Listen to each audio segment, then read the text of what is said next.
I'm Racers Marshall Pruett. We are doing another one of our walk and talk videos. And who do we have? The amazing Angela Ashmore, winner last year of the Indy 500 with Marcus Ericsson, assistant engineer on that number 8 Honda. Angela, we stood basically right here, almost exactly 1 year ago. You in that big old puddle of joy, race engineer Brad Goldberg, talking about your first win, his first win, a momentous thing. So I thought, who better to do a walk and talk with to try and close out the series here? Let's do it with Angela Ashmore. So what comes to mind standing here, pal, seeing this place? Talk about a crowning achievement. Yeah, like even walking back over here, this is actually the first time I've stood in this area since last year. So like, it kind of gave me goosebumps a little bit, and I kind of like couldn't contain my smile walking in. It's like, I'd be bringing a sleeping bag here every night if this is where I belong. I know, right? Well, let's go for a walk, Angela. All right, cool. So last year you were kind enough to do a column with me about your journey to getting to this greatest of places we strive for in IndyCar. Let's talk about you growing up. We're going to get to the engineering side and the technical side and all the excellence you bring to Chip Ganassi Racing, but you have a really amazing upbringing, family. You didn't happen into racing a couple of years ago. This has been in your blood forever. Yeah, I mean, I was really passionate about racing even when I was 4 or 5 years old, but I was just a kid that was watching on TV. I'd tune in on Sundays and watch and just feel like, whoa, that's so cool. I just loved it. And knowing that, you shared some great photos. Like, there's so many photos you shared for us to overlay in this video of you and the Intimidator, little number 3. My mom used to say I had this shrine, my Dale Earnhardt shrine, because I have like this collection of t-shirts and I'd have to sneak them into my book bag so I could wear them at school. I'd wear a normal outfit when I left the house and I'd sneak into my Dale Earnhardt shirts when I got to school. That's amazing. So this passion of yours obviously shared with the family. You growing up, like short track, definitely a part of your world. Michigan, right? Is that where you're born and raised? Yep. Tell me about that culture, because I know it's rich. Yeah. It seems like you and the family were just fully immersed in it. Yeah, like we had our local short track, Berlin Raceway. It's in Marne, Michigan, small town. You could hear the cars from our house. Wow. Like if it was, the wind was going the right direction, it wasn't too far away. So that was the thing we did. We didn't have enough money, time, whatever, to go to these big races. That was a special treat, and I didn't even go to a big race until I was graduated high school. Wow. So I got all of my immersion into racing, just local short track stuff, watching late models, sportsmen's, every once in a while you'd get some midgets that would come to town, but I just loved it. Tell me about the driving side, the driving interest. I mean, I know later in life could be quarter mile drag racing stuff, could be Formula SAE on the school side, but the driving side's obviously an appeal to a lot of folks, but you were also interested in getting your hands dirty and working on the machines themselves. Yeah, I mean, I dabbled in the driving stuff a little bit, but just for more fun. I don't think I really had the talent to do that. I'm raising my hand too, same here. Yeah. So I drove our Electrothon car in high school, and I drove for Formula SAE. But I was really more interested in the mechanical side, how things worked. And so once I got to college, I got involved with Formula SAE. I got to spend a lot of time in the machine shop. Where'd you go to university? I went to Purdue University, right up the street. Right. Yep.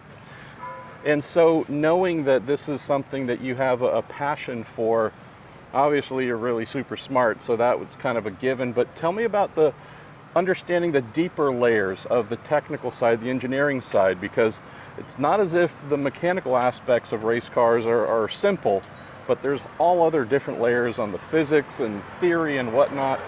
When did that interest start to develop for you? Probably late high school.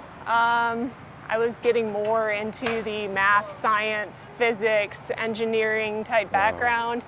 And So I did my first year at Purdue in engineering school, decided mechanical engineering was a great fit, and yeah, just immersed myself in that world. Speaking of world, so we're here at the temple of open wheel racing, the Indianapolis 500. You obviously with a crowning achievement with a victory here, but that's not your whole story. There's NASCAR. There's Yeah. some cool stuff there, kind of building your roots before you came to IndyCar. Tell us about that, because even though totally different worlds and types of cars, you learned a lot that still applies to what you do today. Yeah, straight out of college, I mean, I always knew I wanted to be in racing. That was my goal from day one, from age 4 or 5. But I didn't find an opportunity in racing right out of college. Yeah. I got a great opportunity to go to Chrysler, and they offered me an opportunity to get my master's degree. And so, Thank you, Chrysler. yeah, exactly. I had the opportunity to work on the very first Hellcat. I worked in SRT driveline, did design and release work for that. I got to do a lot of really cool track testing, drag strip testing, a lot of driving experience doing that, so that was really cool. And then about 4.5 years later, I had a buddy who knew of a spot that was opening up at Roush Fenway Racing, Yep. and so that was my dream. So picked up out of Michigan, moved everything down to North Carolina and just dove in head first. And I even told him in the interview, like, I don't really have a lot of experience doing this. I don't know a lot about vehicle dynamics, but I'm smart, I can learn it. Show me everything you can and I'll be good. And so I just tried to prove myself. I think I did. It's one of the things that I love most about your career, Angela. It's that you might not have come in with the specific mastery of this thing you're going to do, but you have the smarts and the will to figure it out. And that's been a thing you've demonstrated over and over again. I don't know, I'll figure it out. And Yeah. you do. Tell me about that. Well, I mean, that's the thing about being a good engineer. In my opinion, it's more about your aptitude and your willingness to learn and pick up new things, because you don't learn everything you need to know for the rest of your life when you leave college. You learn how to learn new things. You learn how to work your way through problems, and that's what I'm good at. And that's what a really good engineer is good at, is working their way through problems that they don't know how to solve. There's a lot of stuff I don't know about, but yeah, I'm willing to figure it out. Let's talk about this band of brothers, sisters within Chip Ganassi Racing. This 8-car in particular, there is a crazy eclectic group of folks that work on this vehicle, all different backgrounds, all different heritages. It seems like a great little kind of United Nations.